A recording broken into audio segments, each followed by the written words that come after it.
తాకట్లో ఉన్న మీ బంగారాన్ని విడిపించి ఆ రోజు ఆన్లైన్ రేటుకి కొంటాం. Sharma gold company. నమస్కారం, వెల్కమ్ టు సుమన్ టీవీ. నేను గీతాంజలి. శ్రీ విశ్వావసు నామ సంవత్సరం జాతక ఫలితాలు ఏ విధంగా ఉన్నాయో తెలుసుకుందాం. 12 రాశులకి సంబంధించి ఇందులో భాగంగా ద్వాదశ రాశుల్లో మొదటిదైనటువంటి మేషరాశి వారి జాతక ఫలితాలు తెలుసుకుందాం. వివరించేందుకు ప్రస్తుతం మనతో పాటు ఉన్నారు ప్రముఖ జ్యోతిష్యులు బ్రహ్మశ్రీ నందిబట్ల శ్రీహరి శర్మ గురువు గారు. వారితో మాట్లాడదాం. గురుగారు నమస్కారం అండి. వాగర్థ వివ సంపృక్తౌ వాగర్థ ప్రతిపత్తయే జగతః పితరౌ వందే పార్వతీ పరమేశ్వరౌ. సదాశివసమారంభాం శంకరాచార్య మధ్యమాం అస్మదాచార్య పర్యంతం వందే గురు పరంపరాం. ఆదిత్యాయ చ సోమాయ మంగళాయ బుధాయ చ గురు శుక్ర శనిభ్యశ్చ రాహవే కేతవే నమః. శృంగేరి జగద్గురు పీఠాధిపతులకి, కంచి పీఠాధిపతులకి నమస్కారములు తెలియజేసుకుంటూ కార్యక్రమాన్ని ప్రారంభిద్దాం. గురుగారు, విశ్వావసు నామ సంవత్సరం, ముందుగా ఈ సంవత్సరం గురించి ఒక్కొక్క సంవత్సరానికి ఒక్కొక్క పేర్లు వింటూ ఉంటామండి. మొన్నటిసారి వెళ్ళిపోయినటువంటి క్రోధి, ఇప్పుడు విశ్వావసు. వీటి అర్థాలు ఏమిటండి అసలు? విశ్వావసు అంటే మనకు ప్రధానంగా ఒక గంధర్వరాజు పేరు. ఈ గంధర్వరాజుని ముఖ్యంగా వివాహం కావాల్సినటువంటి అబ్బాయిల కోసం ఈ గంధర్వరాజ మంత్రాన్ని గనక ఉపాసన చేస్తే తొందరగా వివాహం అవుతుంది. ఇది ఒకటి. విశ్వావసు అంటే విశ్వానికే నమ్మదగినటువంటిది, అత్యంత నమ్మదగినటువంటి స్థితి అని చెప్పవచ్చమ్మా. ఇలా అర్థం అనమాట. ఒక్కొక్క సంవత్సరానికి ఒక్కొక్క అర్థం ఉంటుంది. గురుగారు, ద్వాదశ రాశుల్లో మొదటిదైనటువంటి మేషరాశి వారి జాతక ఫలితాలు ఈ విశ్వావసు నామ సంవత్సరంలో ఏ విధంగా ఉన్నాయో తెలియజేస్తారా? తప్పకుండానమ్మా.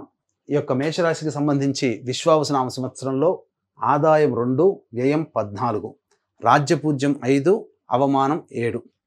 ఇక ఈ విశ్వావసు నామ సంవత్సరంగా మార్చి 30వ తారీఖు నుంచి వచ్చే 2026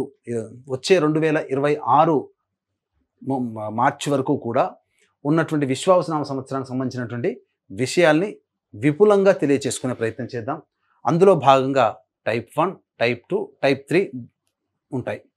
ముందుగా మనం చూసుకున్నట్లయితే గురువు మే 14వ తారీఖు నుంచి మిథున రాశిలోకి ప్రవేశం చేస్తూ సెప్టెంబర్ 27వ తారీఖు వరకు మిథున రాశిలోకి ఉంటాడు.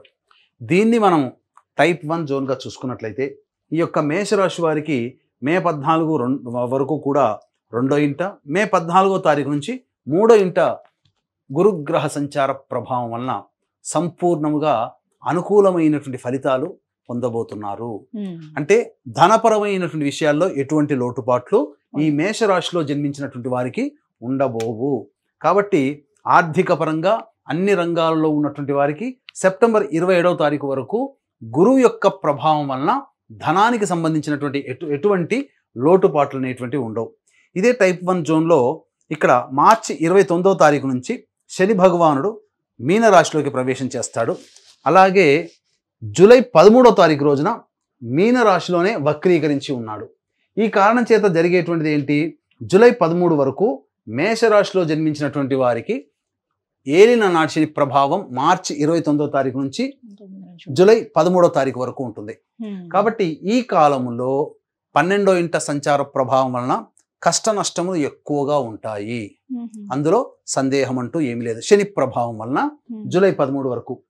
ఇక్కడ మే 14 నుంచి సెప్టెంబర్ 27 కదా, శని మార్చి 29 నుంచి జూలై 13 అంటే మనం గ్రాస్గా చూసుకుంటే శని ప్రభావం గురు ప్రభావం వలన శుభ అశుభ మిశ్రమ ఫలితాలు జూలై 13 వరకు ఈ యొక్క మేషరాశిలో జన్మించినటువంటి వారు పొందుతారని చెప్పవచ్చు. ఇక టైప్ 2 జోన్లో గనుక మనం ప్రవేశం చేసినట్లయితే ప్రధానంగా సెప్టెంబర్ 28వ తారీఖు నుంచి కర్కాటకంలో గురువు ప్రవేశం చేస్తాడు. నవంబర్ 12వ తారీఖు రోజున గురువు కర్కాటకంలోనే వక్రీకరించి స్థితి పొంది ఉంటాడు. మళ్ళీ డిసెంబర్ 27వ తారీఖు రోజున గురువు వక్రీకరించి మళ్ళీ మిథున రాశిలోకి ప్రవేశం చేస్తాడు. అంటే సెప్టెంబర్ 28 నుంచి డిసెంబర్ 26వ తారీఖు వరకు గురువు కర్కాటకంలోనే ఉంటాడు, వక్రీకరించినటువంటి స్థితిలో ఉంటాడు. ఈ కారణం చేత గురువు 4వ రాశిలో సంచారం చేస్తున్నటువంటి ప్రభావం వలన ప్రధానంగా గృహానికి సంబంధించినటువంటి రుణములు ఏవైతే ఉంటాయో ఆ రుణములు తీర్చుకోవడం కానీ, గృహానికి సంబంధించినటువంటి ప్రయత్నాలు, నూతన గృహ కొనుగోలు, ఆస్తిపాస్తుల కొనుగోలు, ఇవన్నీ కూడా ఈ సెప్టెంబర్ 28 నుంచి డిసెంబర్ 26వ తారీఖు మధ్య కాలంలో ఈ సంబంధించినటువంటి మేషరాశిలో జన్మించినటువంటి వారు పొందుతారు. అనగా స్థిర చరాస్తులు కొనుగోలు చేయడానికి మేషరాశి వారికి అనుకూలమైన సమయంగా చెప్పవచ్చు. ఇక టైప్ 2 డైమెన్షన్లో మనం చూసినట్లయితే శని ప్రభావంలో జూలై 13వ తారీఖు నుంచి అక్టోబర్ 9వ తారీఖు వరకు మీన రాశిలోనే వక్రీకరించి ఉండడం, మళ్ళీ అక్టోబర్ 10వ తారీఖు నుంచి నవంబర్ 26వ తారీఖు వరకు కుంభరాశిలో వక్రీకరించి స్థితి పొంది ఉంటాడు ఈ యొక్క సంబంధించినటువంటి శని భగవాన్ల వారు. కాబట్టి ఇక్కడ జరిగేటువంటిది ఏంటి, మేషరాశిలో జన్మించినటువంటి వారికి శని వక్రీకరించి జూలై 13వ తారీఖు నుంచి ప్రారంభమవుతున్నాడు. కాబట్టి ఇక్కడ శని మీనరాశిలో ఉంటూ ద్వాదశ ఫలితాన్ని మరియు ఈ వక్రీకరించిన కారణం చేత లాభ ఫలితాన్ని కూడా ఇస్తున్నాడు. ఈ కారణం చేత ఏలినాటి శని ప్రభావం నుంచి జూలై 13 నుంచి నవంబర్ 25వ తారీఖు వరకు ఈ సంబంధించినటువంటి ఫలితాలని పొందుతారు. కాబట్టి శని ఇక్కడ మేషరాశి వారికి అనుకూలంగా ఉండబోతున్నాడమ్మా. ఇక్కడ చాలా మంది వీక్షించేటువంటి ప్రేక్షకులు కన్ఫ్యూజన్ అయ్యేటువంటిది ఏంటంటే మొత్తము ఈ ఏలినాటి శని ప్రభావంలోకి వచ్చేసేసామేమో అంటుంటారు. కానీ జూలై 13వ తారీఖు నుంచి శని వక్రీకరించి లాభస్థాన ఫలితాలను కూడా ఇవ్వడం చేత జూలై 13 నుంచి నవంబర్ 25వ తారీఖు వరకు కూడా శని సంపూర్ణంగా యోగిస్తాడమ్మా. కాబట్టి ఫలితాలు ఇస్తారు, చాలా చక్కటి శుభ ఫలితాలు ఇస్తాడు. మేషరాశి వారు ఏమాత్రం కూడా కంగారు పడాల్సిన అవసరం అయితే ఏమీ లేదని చెప్పవచ్చు. ఇక మనం టైప్ 3 డైమెన్షన్ లో గనుక మనం చూసుకున్నట్లయితే ఇక్కడ ప్రధానంగా డిసెంబర్ 27వ తారీఖు రోజున మిథునంలోకి ప్రవేశం చేస్తాడు. డిసెంబర్ 27 నుంచి అనగా మళ్ళీ వచ్చే సంవత్సరం ఉగాది వరకు కూడా మిథున రాశిలోనే వక్రీకరించి ఉన్నాడు గురుడు. కాబట్టి ఈ వక్రీకరించినటువంటి గురువు కూడా యోగిస్తాడు. ప్రధానంగా గురువు చాలా యోగకరుడై ఉన్నాడు మేషరాశి వారికి, కాబట్టి అనుకూలంగా ఉంటుంది. ఇక టైప్ 3 డైమెన్షన్ లో చూసుకున్నట్లయితే నవంబర్ 26వ తారీఖు రోజున కుంభరాశిలో వక్రీకరించి జనవరి 10 వరకు కూడా జనవరి 9 వరకు కుంభరాశిలోనే ఉన్నాడు. ఇది చాలా అమూల్యమైనటువంటి సమయం అక్టోబర్ 10 నుంచి నవంబర్ 26 వరకు. ఎందుకంటే వక్రీకరించి కుంభరాశిలో లాభస్థానంలోకి వెళ్తాడు. కాబట్టి వాళ్ళు అనగా ఈ మేషరాశిలో జన్మించినటువంటి వాళ్ళు ఎటువంటి కోరికలు ఉన్నాయో, ఏదైనా సాధించాలని అనుకుంటారో, ఇటు గురుబలము ఇటు శని బలము ఈ చేత సంపూర్ణముగా యోగాన్ని పొందుతారు. అక్టోబర్ 10 నుంచి నవంబర్ 26 నుంచి జనవరి 9 వరకు. తరువాత జనవరి 10 నుంచి మళ్ళీ ఉగాది వరకు మీనరాశిలోకి సంచారం చేస్తున్న కారణం చేత మళ్ళీ ఏలిన నాటి శని ప్రభావానికి గురవుతారు. కాబట్టి అత్యంత యోగం వీళ్ళ మేషరాశి వారికి క్లారిటీగా చెప్పొచ్చేది ఏమిటంటే మార్చి 29 నుంచి జూలై 12 వరకు మాత్రమే ఏలిన నాటి శని, మళ్ళీ జనవరి 10 నుంచి ఉగాది వచ్చే సంవత్సరం ఉగాది వరకు మాత్రమే ఏలిన నాటి శని, జూలై 13వ తారీఖు నుంచి మళ్ళీ జనవరి 9 వరకు కూడా, జూలై 13 నుంచి మళ్ళీ లెక్క పెడుతున్నానమ్మా. జూలై 13 అంటే అంచుమించుగా జూలై లెక్కేసుకుని అంటే July, August, September, October, November, December, జనవరి అంటే 6 నెలలు వీళ్ళకి శని సంపూర్ణంగా యోగించబోతున్నాడు. అనుకున్నవన్నీ కూడాను సాధించుకోగలుగుతారు. ఇది కంప్లీట్ గా మేషరాశి వారికి సంబంధించి. అవునమ్మా. అంటే అందులోనే ఇప్పుడు ప్రత్యేకంగా కొంతమంది మహిళలు కానీ ఇలా విడివిడిగా చూస్తే గనక మహిళలకు ఎలా ఉండబోతుందండి? మహిళలకి ప్రధానంగా ఈ మేషరాశిలో జన్మించిన మహిళలకి శని ప్రభావం అంతగా లేని కారణం చేత ఏమవుతుంది అంటే అనారోగ్య సమస్యలు కొంత ఇబ్బందులు పాలక తప్పదమ్మా. కాబట్టి ఇంటా బయట కొన్ని చికాకులు సమస్యలు ఖచ్చితంగా పెరుగుతాయి. ముఖ్యంగా వేళకి భోజనం చేయలేని కారణం చేత అజీర్తి వ్యాధితో ఎక్కువగా ఇబ్బందులు పడతారు. ఇక ప్రధానంగా రాహు కూడా అనుకూలిస్తున్నటువంటి కారణం, గురువు కూడా కొంతవరకు యోగిస్తున్నటువంటి కారణం. ఈ కారణం చేత ఏం జరుగుతుంది, వాళ్ళకి కుటుంబంలో ప్రాముఖ్యత పెరుగుతుంది, వాళ్ళ మాట వింటారు, బాధ్యతలు పెరుగుతాయి. ముఖ్యంగా గర్భిణీ స్త్రీలకి నార్మల్ కంటే కూడా సి సెక్షన్ డెలివరీ ఎక్కువగా అవుతుంది. ఇక తరువాత మనం గమనించుకున్నట్లయితే ప్రధానంగా ఈ యొక్క మేషరాశిలో జన్మించినటువంటి మహిళలకి వివాహం ఛాన్సెస్ అవుతాయమ్మా. వివాహం కాని అమ్మాయిలకి ఖచ్చితంగా వివాహం అవుతుంది. అన్ని రకాలుగా యోగదాయకం. కాకపోతే ఆరోగ్యం పట్ల మాత్రమే ఎక్కువగా శ్రద్ధ తీసుకోవాల్సినటువంటి పరిస్థితి. ఏ రంగాల వారికి ఎలా ఉండబోతుందండి మేషరాశి వారికి? ప్రధానంగా ముఖ్యంగా విద్యార్థులకి కోరుకున్నటువంటి చోట వాళ్ళకి యూనివర్సిటీలో లభిస్తుంది, అనగా సీట్ లభిస్తుంది. విదేశీయానము విదేశీ విద్యకి సంపూర్ణంగా అనుకూలంగా ఉన్నటువంటి కాలం చెప్పవచ్చమ్మా. మంచి పరీక్షలలో ఉత్తీర్ణత శాతంతో వాళ్ళు అనుకున్న దానికంటే ఎక్కువగా వాళ్ళు చక్కగా పాస్ అవుతారు. ఎందుకంటే గురుబలం చాలా బాగుంది. ఇక రాజకీయ రంగంలో ఉన్నటువంటి వాళ్ళకి చూసుకున్నట్లయితే ఖర్చులు ఎక్కువగా ఉంటాయి, కానీ ఖచ్చితంగా సంఘంలో ఆదరణ పెరుగుతుంది. ఇక పార్టీ పెద్దల యొక్క అభిమానాన్ని చూరగొనడానికి ఖర్చులు పెట్టాల్సి వస్తుంది. కానీ ఖచ్చితంగా ఏదో ఒక పదవిని మాత్రం వీళ్ళు రాజకీయ నాయకులు పొందుతారు. ఇక సినిమా కళారంగాల్లో ఉన్నటువంటి వాళ్ళు ఎవరైనా కానీ, ఆర్టిస్ట్గా ఉన్నటువంటి వాళ్ళు ఎవరికైనా కానీ వాళ్ళకి పేరు ప్రఖ్యాతులు బాగా పెరుగుతాయి. కానీ ధనార్జన చాలా సామాన్యంగా ఉంటుంది. కానీ వాళ్ళు పోషించిన పాత్రలకి కానీ చేసినటువంటి పనులకి ఆర్టిస్ట్లో ఉన్నటువంటి వాళ్ళకి అందరికీ కూడా, అనగా సినిమా, టీవీ, సోషల్ మీడియా, ఇలా ఏ రంగంలో వాళ్ళకైనా మంచి పేరు ప్రతిష్టలు వస్తాయి. భవిష్యత్తు చాలా ఆశాజనకంగా ఉంటుందని చెప్పవచ్చు. ఇక ఏ రంగంలో ఉన్నటువంటి వాళ్ళకి బాగుంటుందంటే ఫుడ్కి సంబంధించిన బిజినెస్, జనరల్ స్టోర్స్, అలాగే రెస్టారెంట్స్ సంబంధించినటువంటి super markets, educational business, jewellery రంగంలో ఉన్నటువంటి వాళ్ళు, అలాగే బెవరేజెస్ రంగంలో, హాస్పిటాలిటీ, వీటన్నిటి కూడా చాలా చక్కగా యోగదాయకమైనటువంటి పరిస్థితి అమ్మా. కాకపోతే ఈ మేషరాశిలో జన్మించినటువంటి వారికి ప్రధానంగా అన్ని రంగాల్లో ఉన్నటువంటి వాళ్ళకి యోగదాయకంగా ఉంటుంది, అందులో ఏమాత్రం సందేహం లేదు. కాకపోతే ప్రధానంగా ఆరోగ్యం పట్ల శ్రద్ధ వహిస్తూ మిగతా అన్ని ఏ రంగాల్లో ఉన్నటువంటి వాళ్ళకైనా వివాహం కావాల్సిన అబ్బాయిలకి కూడా చక్కగా వివాహమే జరిగి తీరుతుంది. అలాగే రైతులు, ముఖ్యంగా న్యాయ సంబంధమైనటువంటి వృత్తుల్లో ఉన్నటువంటి వాళ్ళు, రియల్ ఎస్టేట్ రంగంలో ఉన్నటువంటి వాళ్ళు, వీళ్ళందరికీ కూడా మంచిగా ధనాదాయం చాలా చక్కగా ఉంటుంది. ఏమాత్రం ఇబ్బంది పడాల్సిన అవసరం లేదు. ఇక వైద్య రంగంలో ఉన్నటువంటి వాళ్ళకైతే చాలా చక్కగా ఉంటుంది. వాళ్ళు మంచి మంచి హాస్పిటల్స్లో చేరడం కానీ, లేకపోతే వాళ్ళకు ఒక కోరిక ఉంటుంది, నేను సొంతంగా హాస్పిటల్ కట్టుకోవాలని. వైద్య రంగంలో ఉన్నటువంటి వాళ్ళకి పేరు ప్రఖ్యాతులు, ఎవరైనా చిన్న స్థాయి ఉద్యోగస్తుల నుంచి పై స్థాయి వరకు అందరికీ కూడా పేరు ప్రఖ్యాతులు ఈ మేషరాశి వారికి లభించబోతున్నాయి. కాబట్టి చక్కగా సంతానం కోసం ఎదురు చూసేటువంటి వాళ్ళకి చక్కగా సంతానం కూడా ఈ మేషరాశిలో జన్మించినటువంటి వారికి ఉండబోతుంది.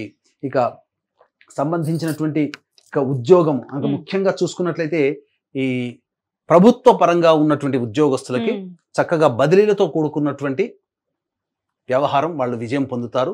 ముఖ్యంగా కోర్టు కేసులు ఏవైతే ఉన్నాయో ఆ కోర్టు కేసుల్లో వీళ్ళకి అనుకూలంగా తీర్పు వస్తుంది.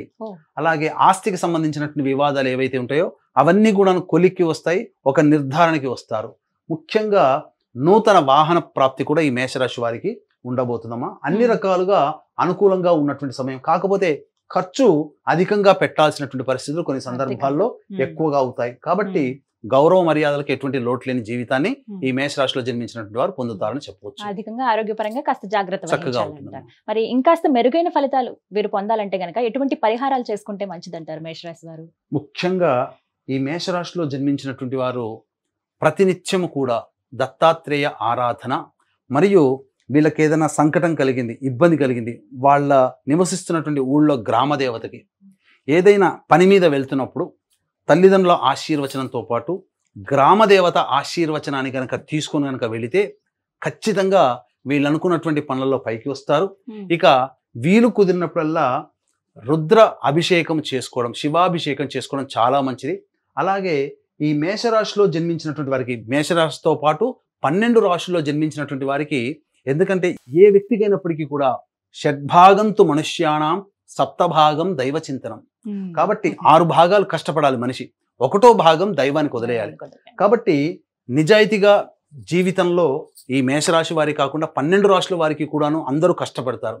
కానీ దైవానుగ్రహం చాలా మంది మాత్రమే పొందగలుగుతారు. కాబట్టి అందరికీ దైవానుగ్రహం అందించాలనేటువంటి సదుద్దేశంతో ఈ యొక్క మేషరాశితో పాటు 12 రాశుల్లో జన్మించినటువంటి వారికి మీ యొక్క సంకల్పం ఈ విశ్వావసునామ సంవత్సరంలో నెరవేరాలనే ఉద్దేశంతో ప్రతి నెల ఒక చక్కటి దేవతా హోమాది కార్యక్రమాలు, మీ యొక్క సంకల్ప సిద్ధి జరగడం కోసం సంకల్ప సిద్ధి హోమాలు, సర్వదోష నివారణ హోమాలు అనేటువంటివి దాదాపు 18 రకాల హోమాది కార్యక్రమాలు జరపబడుతున్నాయి. దీనికి నాంది ఏప్రిల్ 18వ తారీఖు రోజున కాశీక్షేత్రంలో ఏర్పాటు చేయడం జరుగుతుంది.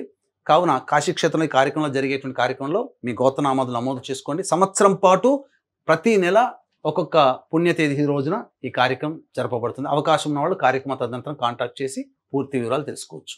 గురుగారు, మరి మేషరాశి వారు ప్రత్యేకంగా ఏవైనా అంశాల పట్ల జాగ్రత్త వహించాలి అని ఉందా అండి ఈ సంవత్సరం? ఖచ్చితంగా ఈ విషయంలో జాగ్రత్త తీసుకోవాలి అని కొన్ని సమయాలు, అంటే సంవత్సరం మొత్తం అనగా విశ్వావసునామ సంవత్సరం మొత్తం కూడా కొన్ని సమయాలలో కనుక జాగ్రత్తలు పాటిస్తే, అనగా వాహనం నడిపేటప్పుడైనా కానీ, అలాగే సంబంధించినటువంటి డైట్ పాటిస్తున్నప్పుడైనా కానీ, లేదా కొన్ని సమయాల్లో అనారోగ్య సమస్యలు చేరేటువంటి అవకాశం ఉంది. కాబట్టి జాగ్రత్తగా చూసుకుంటే జూన్ 5వ తారీఖు నుంచి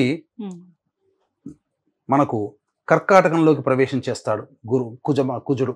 జూన్ 5వ తారీఖు వరకు కర్కాటకంలో ఉంటాడు. కాబట్టి ఈ మార్చి 29వ తారీఖు నుంచి జూన్ 5వ తారీఖు వరకు కూడా వాహనాన్ని నడిపేటప్పుడు జాగ్రత్తలు పాటించాలి.